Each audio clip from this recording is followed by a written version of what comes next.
తండ్రి కుమార పరిశుద్ధాత్మకు మహిమ కలుగునుగాక. ఈనాటి జీవవాక్యం. పరులు చేసిన దోషములను మీరు క్షమించిన ఎడల పరలోకమందలి మీ తండ్రి మీ దోషములను క్షమించును. మత్తయి శుభవార్త 6వ అధ్యాయము 14వ వచనము. ప్రియ దేవుని జనులారా, దేవునిచే ప్రేమించబడుతున్న సహోదరి సహోదరులారా, పరిశుద్ధుడైన ప్రభువు మిమ్ము తన శాంతి సమాధానములతో నింపునుగాక. మనం ఇప్పుడు తపస్కాలంలో ఉన్నాం. మన జీవితాలను సరిదిద్దుకొనుటకు దేవుడిచ్చిన అనుగ్రహ కాలం ఈ తపస్కాలం. ప్రభు ఉత్థాన పండుగకు సిద్ధపడుతున్న మనం చేసిన ప్రతి దోషము నుండి, మోసము నుండి, పాపము నుండి విముక్తి పొందుటకు ప్రభుని ఆశ్రయించాలి, పశ్చాత్తాపపడాలి, పరిశుద్ధ మనసులతో క్షమాపణ కోరుకోవాలి. దురాలోచనలు, ద్వేషభావాలు, కోపక్రోధ చేష్టలు లేకుండా చూసుకోవాలి. అనగా మన పరుల ఎడల ఉన్నటువంటి ద్వేషభావాన్ని, కోపతాపాలను, స్వార్థపూరిత మనస్సును తొలగించుకోవాలి.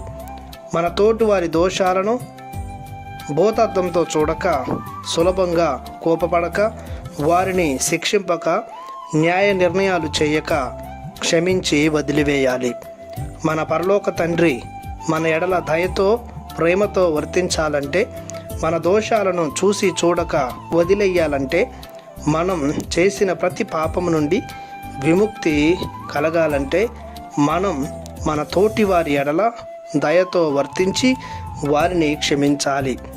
ఇది ప్రభువైన దేవుడు పెట్టిన షరతు. ఈ షరతును మనం పరిపూర్తి చేసినప్పుడే మనకు క్షమాపణ మరియు దోషులమన్న భావన పోతుంది. కావున ప్రభువు మనలను క్షమిస్తాడన్న దృఢ విశ్వాసంతో, నమ్మకంతో మన సోదరులను ప్రేమతో, దయతో మన్నించుదాం. ప్రార్థించుదాము. కరుణామయుడైన మా దేవా, మీకు మా వందనం, మీకు మా స్తోత్రం. మేము మా సోదరుల ఎడల స్వార్థం వీడి, ద్వేషం మాని, ప్రేమతో, కరుణతో, క్షమాగుణంతో ప్రవర్తించేలా మాకు దయచేయమని, మీరును మేము చేసిన ప్రతి ద్రోహాన్ని మరచి మీ క్షమాపణను మాకు అనుగ్రహించమని నజరేయుడగు యేసు పరిశుద్ధ నామములో ప్రార్థిస్తున్నాము తండ్రి. ఆమెన్. దేవుడు మిమ్ము దీవించునుగాక. ఆమెన్.